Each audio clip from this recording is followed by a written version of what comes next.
Your own? Oh my God. And I got a new garden I planted, and all the flowers are like. Wow. Yeah. The farm crops are happy. That's what I said. And I was happy when I woke up this morning, didn't look. Unfortunately, I have a person who comes in my property. I think he got there today about 6 in his car. So I don't go out, I don't let my cat out. This is like. You had that problem a long time ago. It's still there. Still there? Can't you call the police? I've tried, and by the time they get there, you don't know when they're coming, and this guy is in the car, and he can get anywhere he wants to, very easily. That's scary. It is scary, and it's annoying. Excuse me. Ladies and gentlemen, it's time for us to begin. We're actually late beginning. Sorry, I apologize. Been running around this morning. Let's start with a brief prayer and then we'll jump right in. Gracious Lord, open our hearts and lives to you again. Help us as we look inside Simon's household just a little bit. Try from just a couple of verses to make some understanding of his family there. So bless us in our study, we pray, as we continue to learn more about Simon Peter's life of discipleship, and in doing so, hopefully learn more about our own. We ask this in Jesus' most precious name. Amen.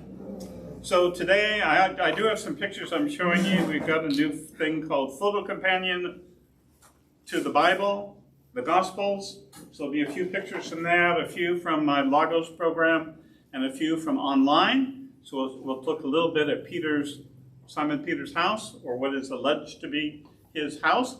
But there are only a couple of verses that we're looking at today, because there's not a whole lot about his household there.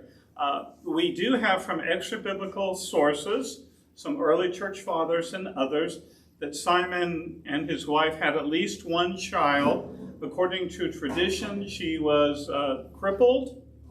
Her name supposedly is Petronella. Interesting, there's a early martyr by the name of Petronella. Some say it's her, some say it's not.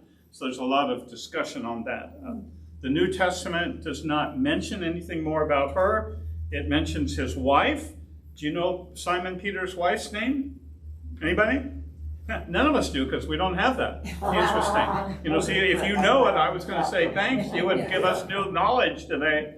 And also, we're going to talk about his mother-in-law. And guess what? We don't have her name either. It's interesting how we don't have that.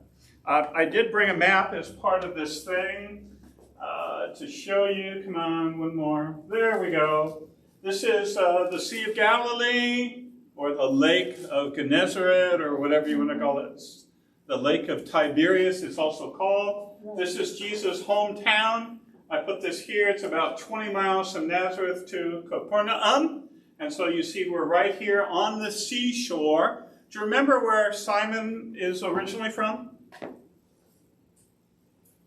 It starts with a B, and it's on the map. Bethsaida. Actually there, we believe. That's where it talks about there, originally from there, and moved apparently over to Capernaum. Capernaum is a much larger town of about 1,500 residents, they're estimating, so that's a larger town at that point. And so this is a picture taken of Capernaum. This is where the city would have been. It was destroyed in the 7th century when the Muslims came in. It was flattened and all. And so, well, we'll get to some more stuff there, but his house is going to be right there.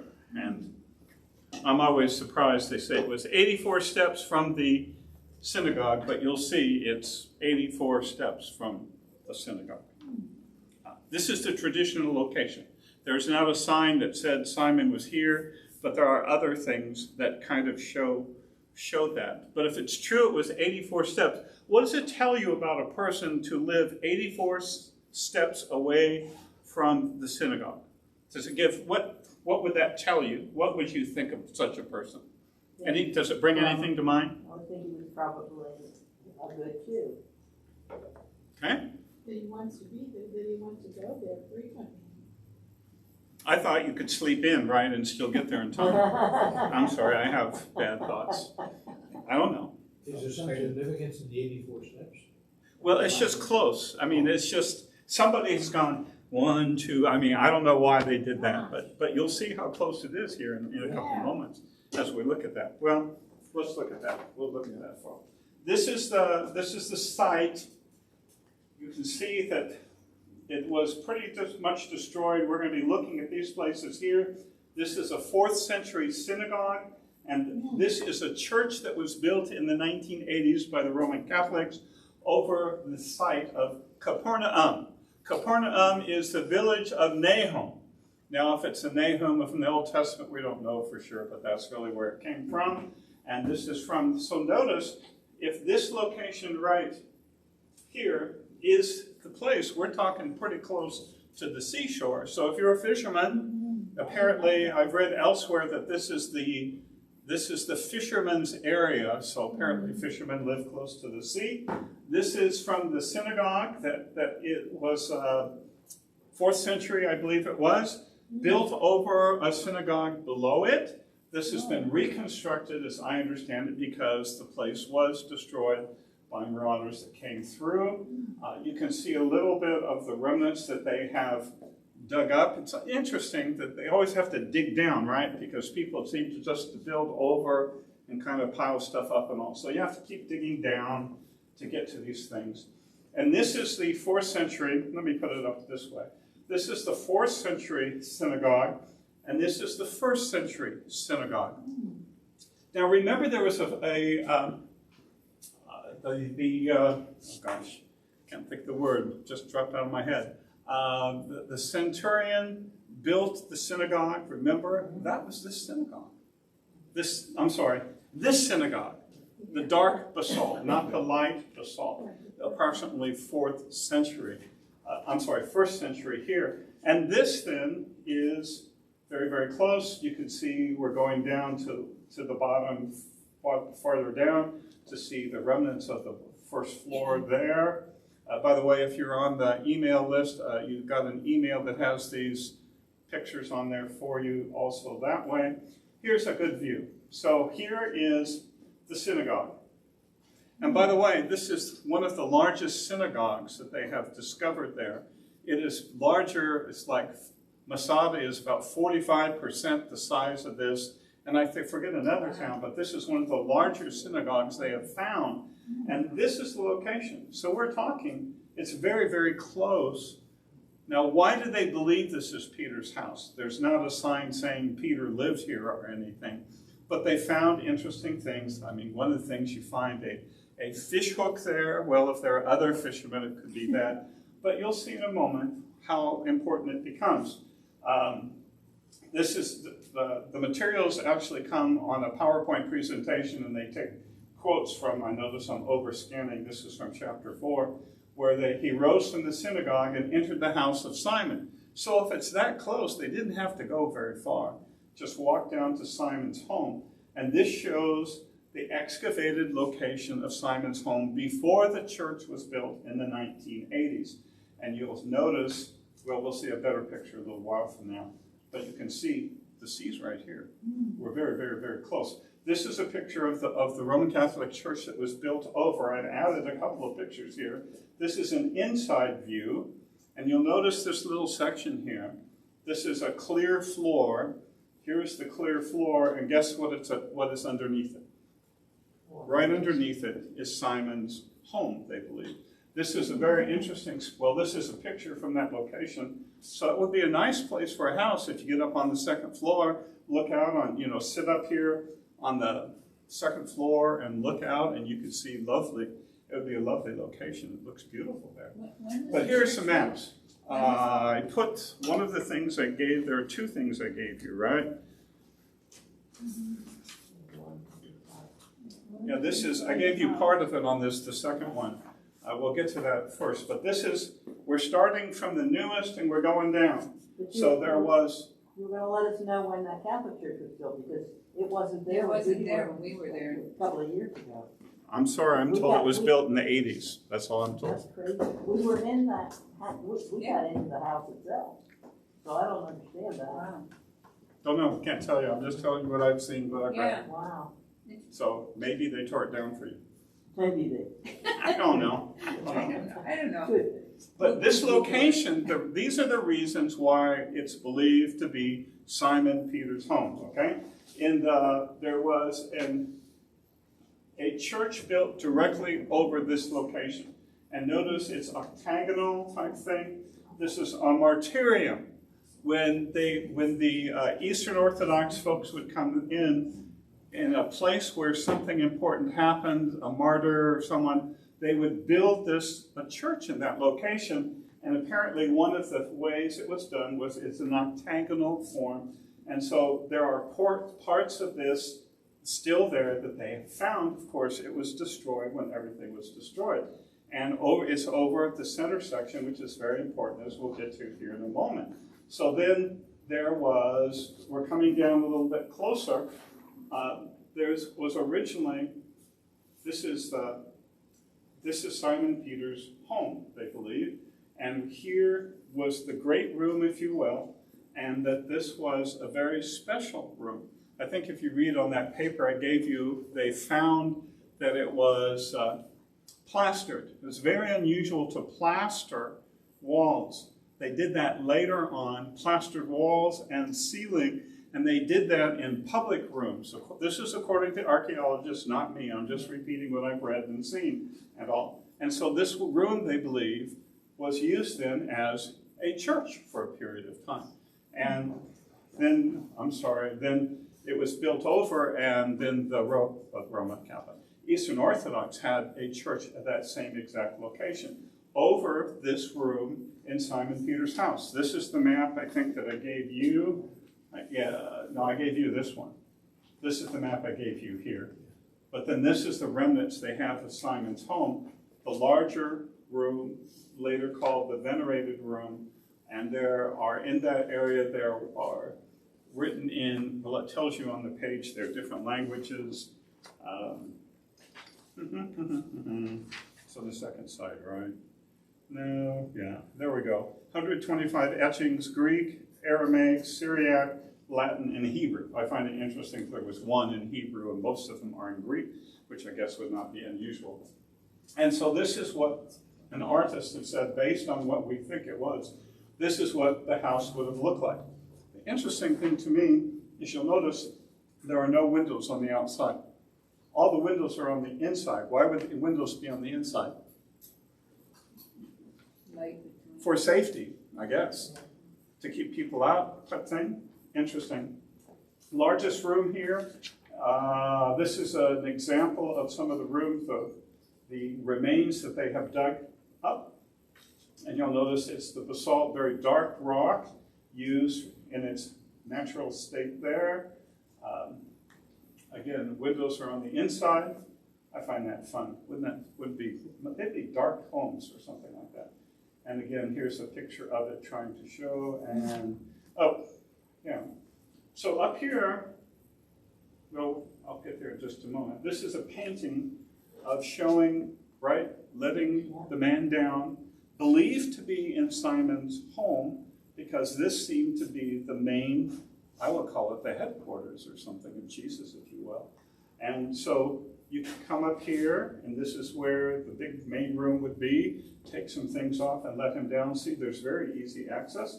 It'd be very nice to sit up here and be able to look out at the sea. In those few moments you would have a peace and quiet.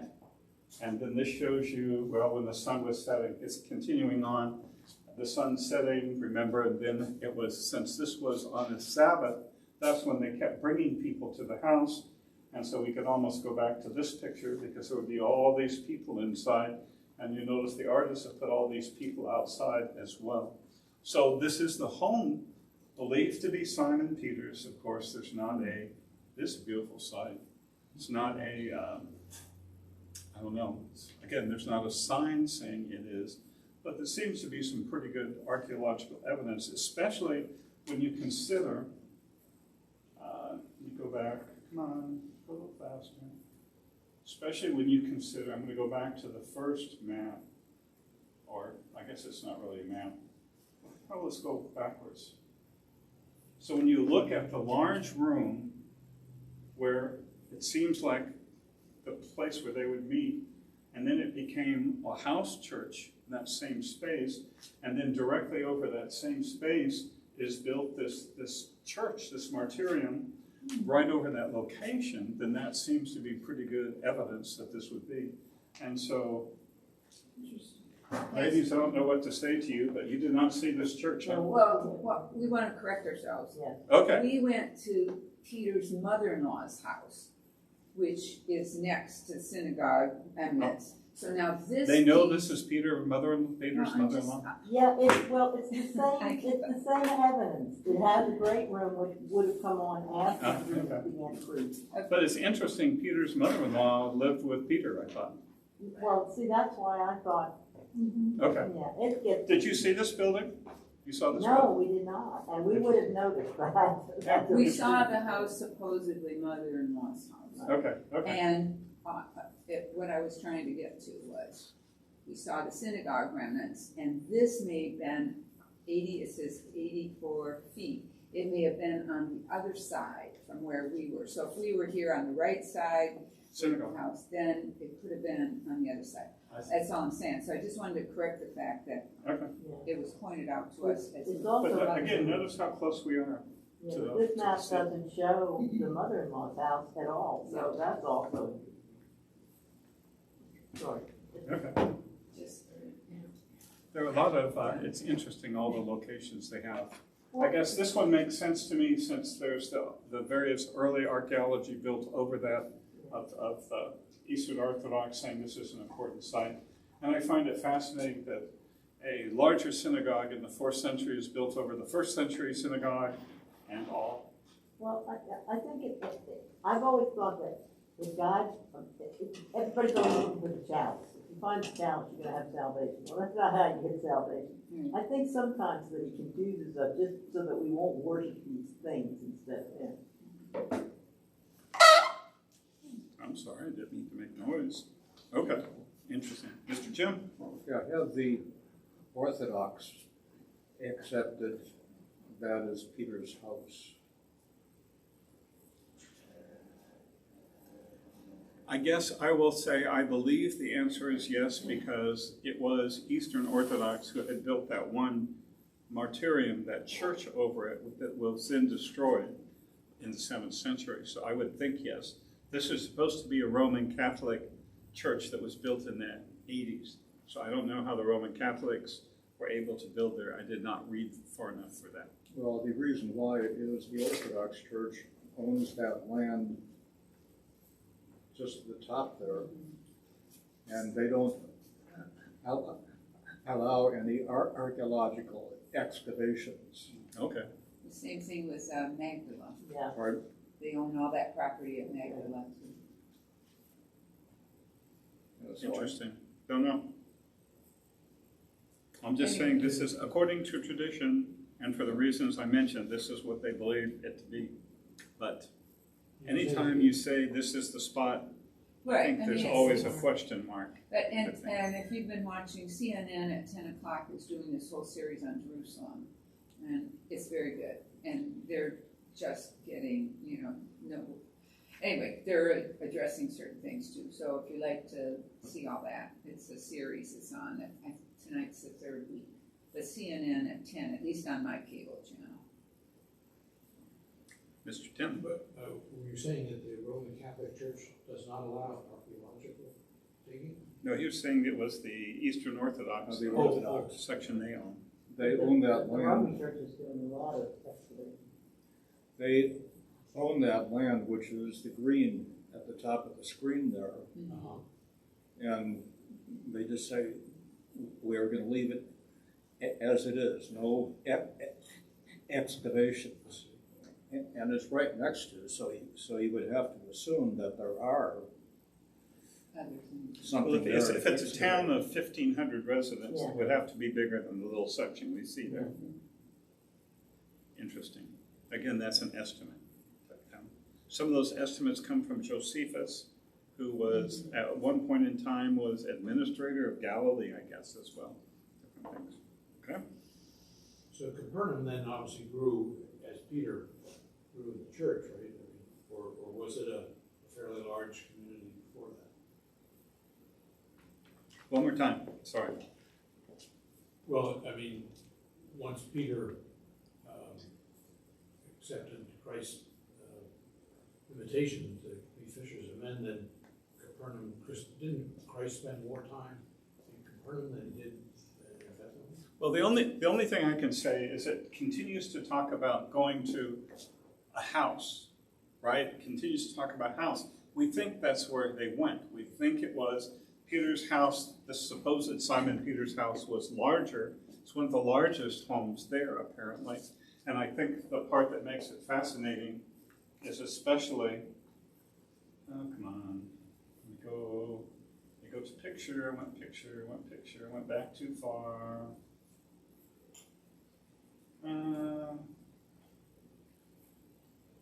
Picture, come on, one more, there you go, would be this room. A fairly large room in which a large number of people could meet.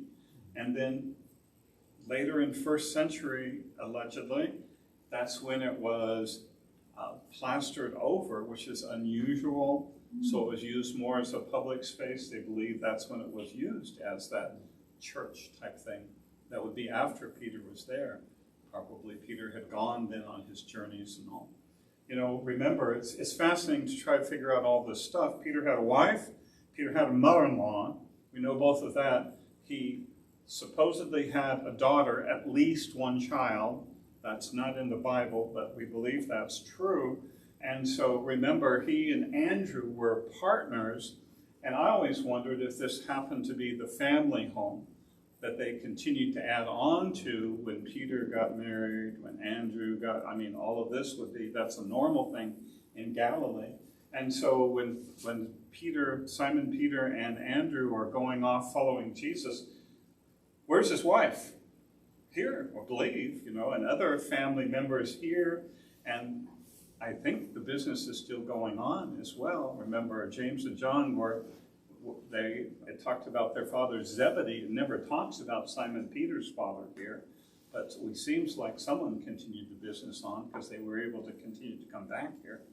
I don't know, maybe they didn't have a mortgage or something back then. Well, and if you had the largest house in Capernaum, practically, you must have had some money, so that must have been a going business, I would think.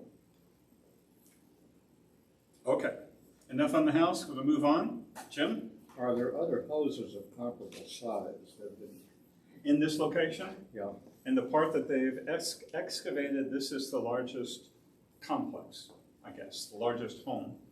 That in that area, of course, as you mentioned, parts of it are not excavated. Well, that sort of seems to say that Peter was a prosperous. It seems to say that there, yeah. I would say the family was prosperous. The family was prosperous.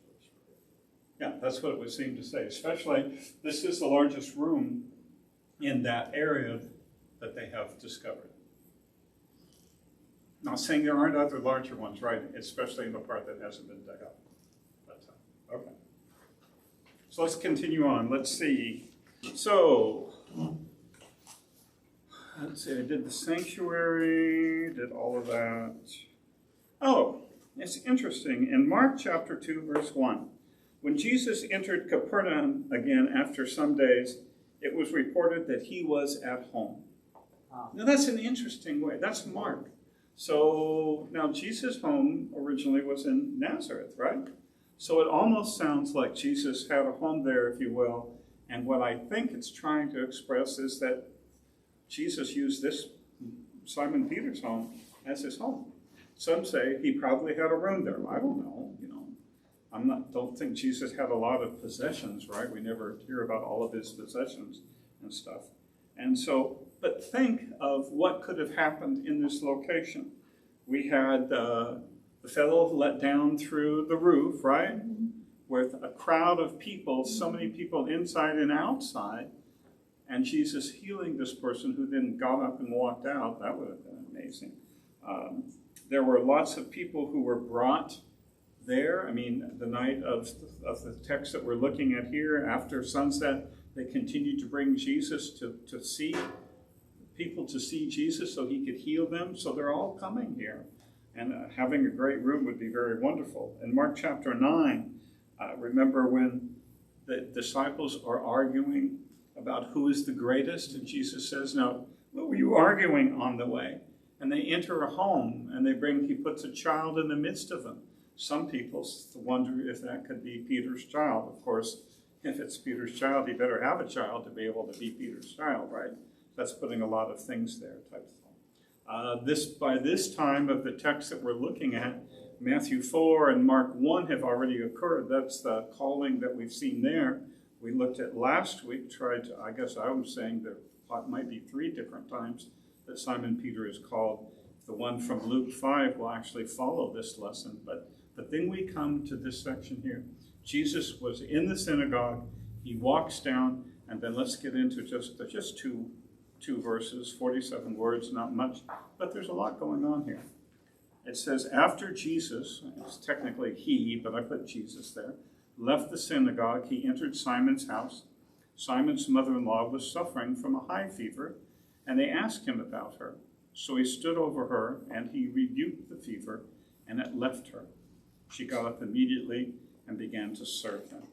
Now, what's interesting about that text is this is Luke, and so Luke will add a few details. I mean, it's a very short text. Let me read from Mark's Gospel.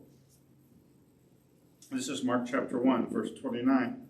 So as you look at this one, see what differences you see in the text. As soon as they left the synagogue, they went to Simon and Andrew's house with James and John. Simon's mother-in-law was lying in bed with a fever, and they told him about her at once. So he went to her, took her by the hand, and raised her up. The fever left her, and she began to serve them. It adds a few different details there, right? A few different things different, like notice in Mark, whose house is it? It's Simon and Andrew's house. Here it's talking about Simon's house in Luke. And it also mentioned James and John, who then are not mentioned, interestingly, in this text. Interesting things with words. The word we see left used 2 different times in this text. First in verse 38 and the second in verse 39. Those are completely different words. The first one is a preposition, and the second is a verb. Don't know why they're different. It's interesting. Luke's Greek is different than Mark's. It's a little more complex. You might expect that because he's a doctor, more educated than Mark was. And what does it say about Simon's mother-in-law? What is her issue? High fever. What's a high fever? Is that bad? Yes. In that time, physicians called things low fever and high fever. With a high fever, it was not unusual that you died, according to what I have read. It's interesting. She was suffering, and it is an interesting word. It's talking about continuing. Some suggest even chronic, that this is not just a quick thing, but is a continuing thing, something severe, pressing, that needs to be dealt with, because if not dealt with, she probably will die. And they ask him. It's an interesting word, asked. It is just erotao, to ask, to request. I think what makes it interesting is that it is great. What makes it interesting to me is that the sense that's used there, it talks about, it's a request. I like the ESV in that little note. It says, they appealed to. It's more than just asking him, hey, Jesus, she's sick. But it's really appealing to him, saying with the emphasis of, we're hoping that you will do something to help her. So I think that's all kind of stuck in there. And so then Jesus, what does he do? This is the only place. It's not listed in Matthew or Mark. He stood over her. Now, many Bible scholars will say that the standing over is what a physician would do over someone who is ill. that could be it, and most say that it's nothing doing with exorcism. This is Jim talking, so you're welcome to do. I'm wondering, Jesus kind of treats this fever as something that needs to be cast out of her. That's just me talking. Now, you're free to understand it. You can read it in lots of different ways. People come up with that. I looked in the little block on there under 39. I said, only in Luke. Most do not take Luke to mean that Jesus here took the exorcist position, which that would be, interestingly enough, and was rebuking a malignant personality. I'm going, could that be? The attitude of Jesus is precisely that of a kindly, sympathetic physician. Neither, bless you, Mark nor Matthew talk about anything more, just a touch instead of a look over her. So it's a slightly different thing. I think that you might expect more from Luke because he is a physician. He would look at it from a physician's viewpoint. So what did Jesus do? He stood over her and he rebuked. What does the word rebuke mean to you?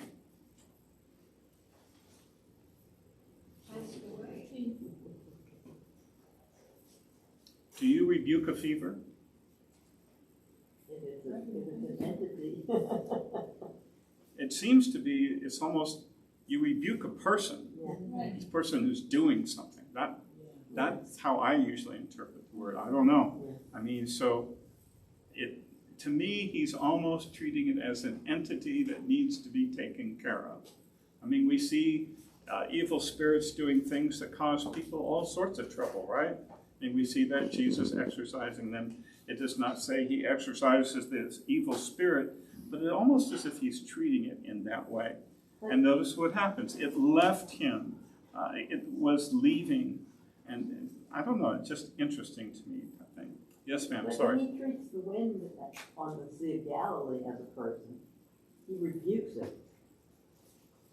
And it becomes still. Well, I'm going to play devil's advocate and say, that's the one where it almost appears to be demonic in its force.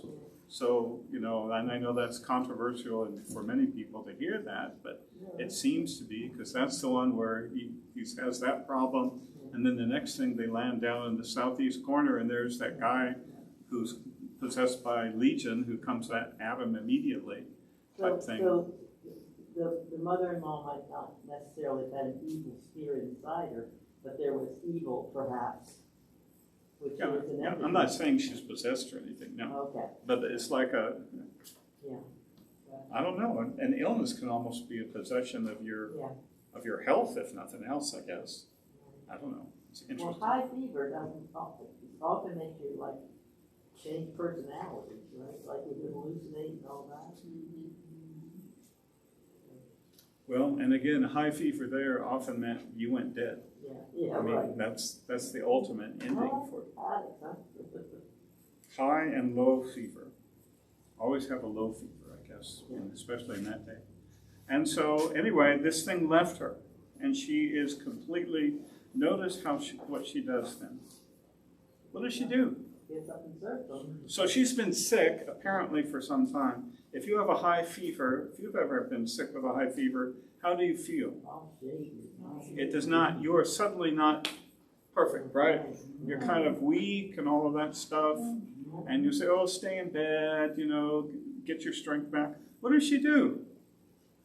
You see, the translation should be immediately she got it, because the word is there at the beginning. I think we should put it there. I don't know, maybe English reads better. She got up immediately.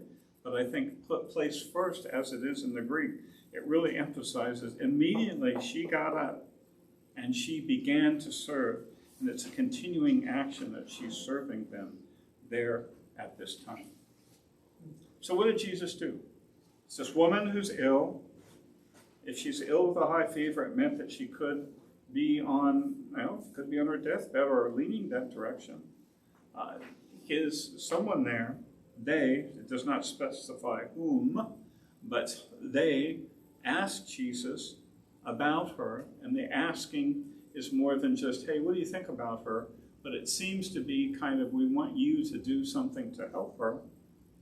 He stands over her like a physician, or even in what an exorcist would do. He rebukes the fever, basically out, be gone from her. It leaves her, and she is completely changed physically when Jesus does this. And the change is immediate. By the way, the word immediate is a completely different word than our friend Mark would use. It's completely different. I assume that's because it's it's because Luke is a trained physician and he uses bigger words than Mark would use, bigger words than I would use. So what do we learn about his mother-in-law?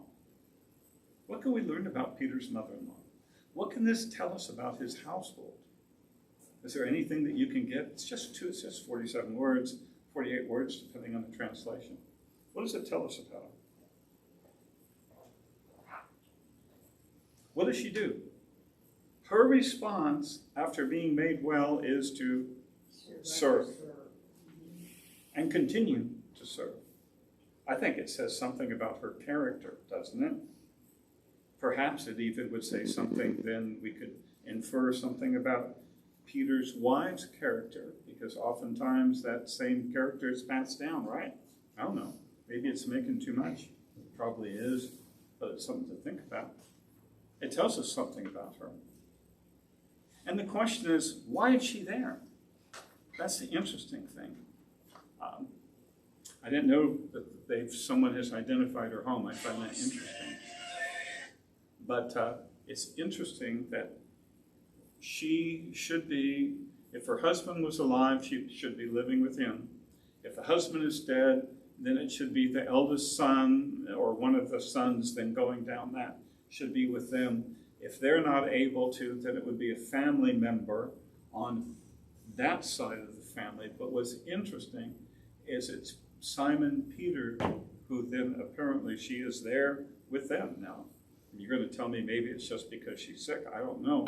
The implication I was always given is she's living there.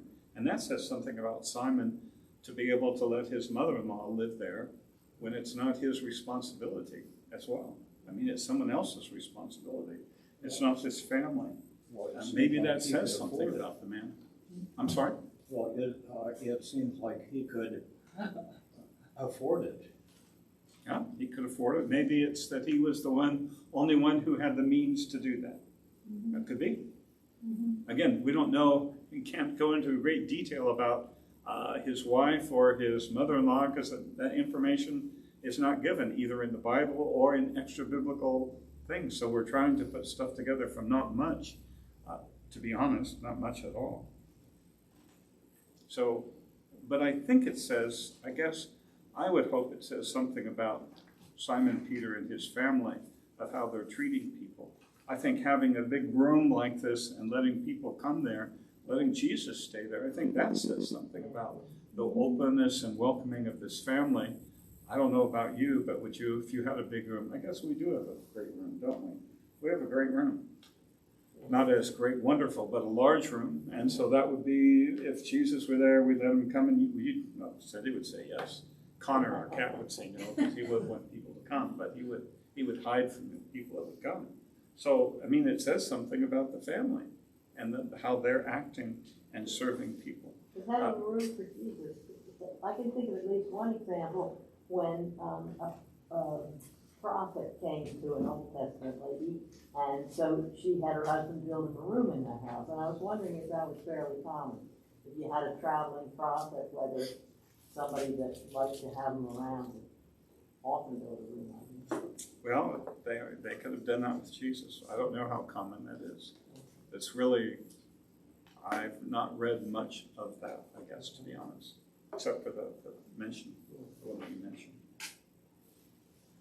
One of the interesting things is, when does this happen? What day is this? This is a Sabbath, right? Jesus has come from the synagogue. Michael Card says this is the only Sabbath healing that Jesus doesn't get in trouble for, and I think he forgot. There's one other in Mark chapter 1 that happens right before this, so maybe he meant the whole thing. But that's when the guy had, I think it was the withered hand, isn't it? Jesus heals the guy in the withered hand, and they're saying there are all these other days you could heal. Why are you doing it here? And this is also on the Sabbath. But notice right directly after this, verse 40 and following, the people come after sundown. And that's important because remember the day, that's a new day. And so it's no longer Sabbath. And so people are coming at sundown. Can you imagine? You go back to this picture. It's the best picture I have of household. The painting. I'm trying to get to the painting. Next one. There we go. I don't know if it's exactly what it looked like, but the place is full, isn't it? Can you imagine that night? You know, Jesus comes here. I'm sure that she was not laying like this fellow is in the middle of the great room, but that she would have a place they would have her, and Jesus went to heal her. But as the day is, as it's getting dark out, so this would be different. There's a crowd like this is gathering. They're bringing all these people to Jesus to heal them. And Simon and his family are welcoming them into his home, showing that hospitality. We do learn some things about, it talks about the character of people. Lives in verse 3 says, don't let your beauty consist of outward things, but rather what is inside the heart, the imperishable quality of a gentle and quiet spirit. That's verses 3 and 4. For in the past, the holy women who put their hope in God also adore themselves in this way in verse 5. And so it really seems to be talking about maybe Simon had his wife, maybe even his mother-in-law in mind. Was she accompanied by a believing wife like the other apostles, the Lord's brothers, and Cephas? Well, there's Cephas, right?